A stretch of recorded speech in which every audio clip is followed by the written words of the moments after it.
digital storytelling. I'm going to help demystify what a digital story is. It seems when you put the word digital in front of something, people automatically assume they can't do it, or it's hard, and it's not. 90% of what a digital story is, you've already done before.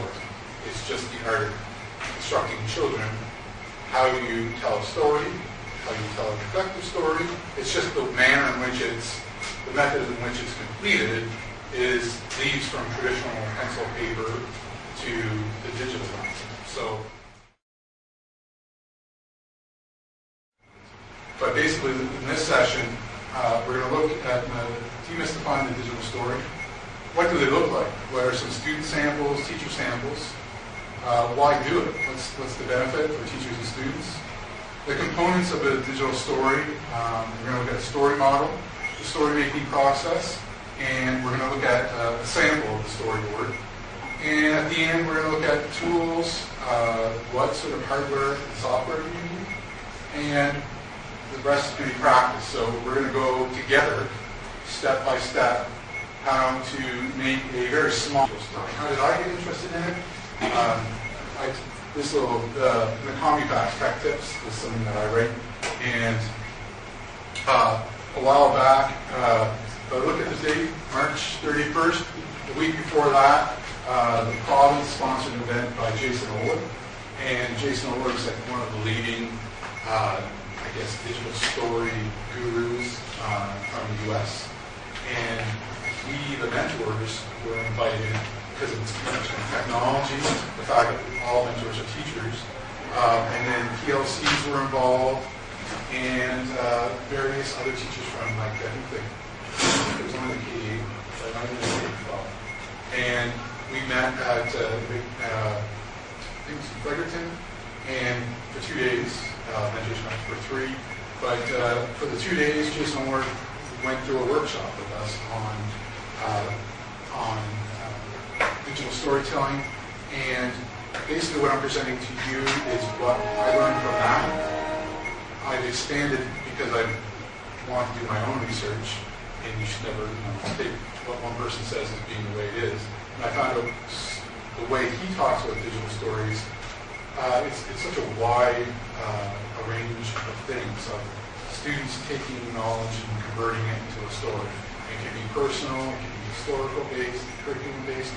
So you'll see after today, hopefully, that there's no one right way.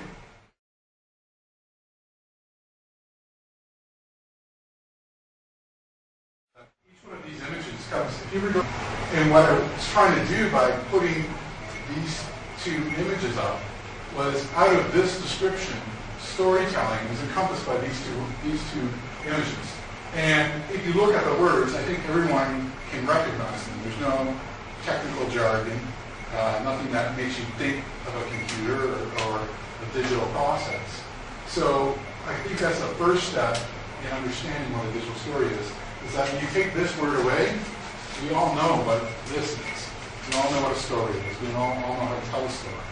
So it's only when we bring this word in that that's what causes the confusion. But if you take it out, it's not as confusing.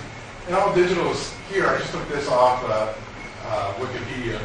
It describes a method of storing, processing, and transmitting information through the use of distinctive electronic or optical pulses that represent binary digits, zeros, and ones.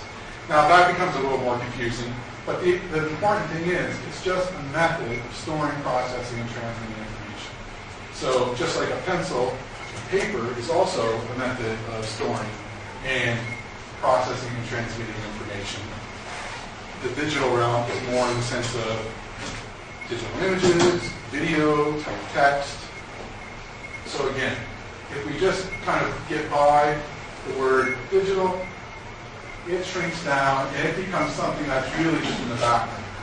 So that's what I hope, if anything, you take away from today. Now today's kind of a surprise for me because I made this up, and I've been working on it for about a week here and there. But every once in a while, I put one of these pull tabs in, and I pull them out, and I can't remember what I put a pull tab. So it's kind of like I'm learning too.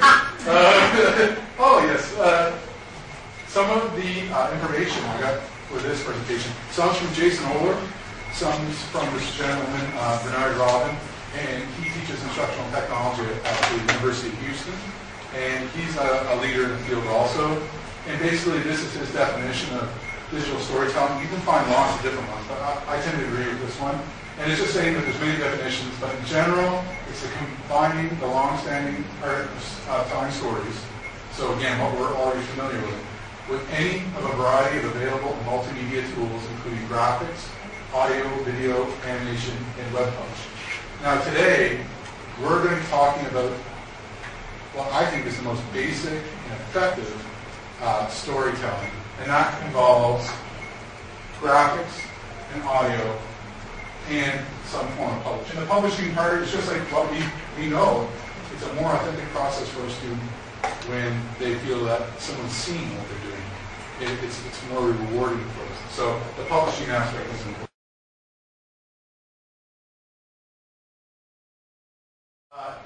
The benefits for students and teachers. Now this one is showing what are the benefits for a student. And the benefits, and you can see them, there are a lot. And they're developing skills just like they would if this was just a storytelling exercise, not a digital one. Again, they're developing skills. And again, I made this chart probably just a couple of minutes using that program I'm referring to. It's excellent. So the organization, presentation, interviewing, interpersonal technology, assessment. This one, a lot of people think of as being the obvious, but and some of these aren't. Assessment, research, and problem solving. So that's the way the student benefits, and the way a teacher can benefit. And again, these are all hyperlinked as to where I got the references from. So if you want to read more, I just kind of try to boil down what they were saying, their graphic. The teacher can use them as a way to make difficult content more understandable. So a teacher, you can make a story, a digital story, but using it to explain, you'll see an example. I think there was an example about Martin Luther King and talking about the strides that they made in equality. This teacher took her notes, which would be usually shown on an overhead, and read them, and then went on and searched for images on the internet and strung the pictures together and made it into a video. And that's what she would play at the start of her lesson. It's a way to integrate multimedia into the curriculum. If you don't have a smart board, it's not easy to integrate. Again, making your own video, which you can on your machine, you have everything you need, and a projector, then you're good to go. You're going to be able to, again, increase that. A lesson book. Again, it could just be a very short one just to get them excited about an upcoming thing.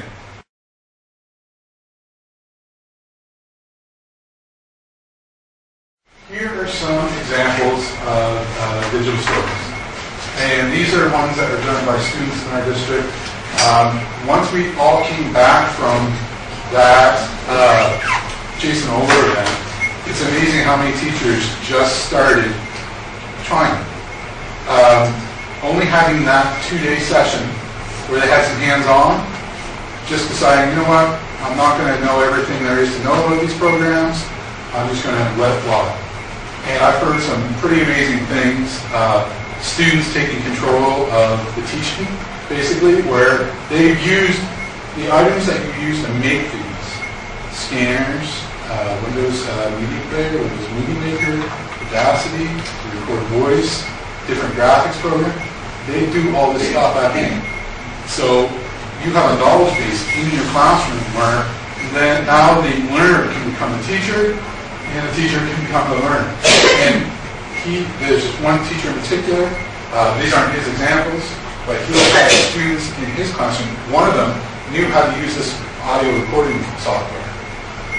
He would then go out in the hallway with the laptop. Each student would come up to him. He would walk them through the process, record it as an MP3, and when the teacher came at the end of the day, all their audio was all recorded in separate files. So then the next day, there's another one who really showed an interest in using Windows Movie Maker. He would walk each group through all the steps, be kind of like the mentor to them.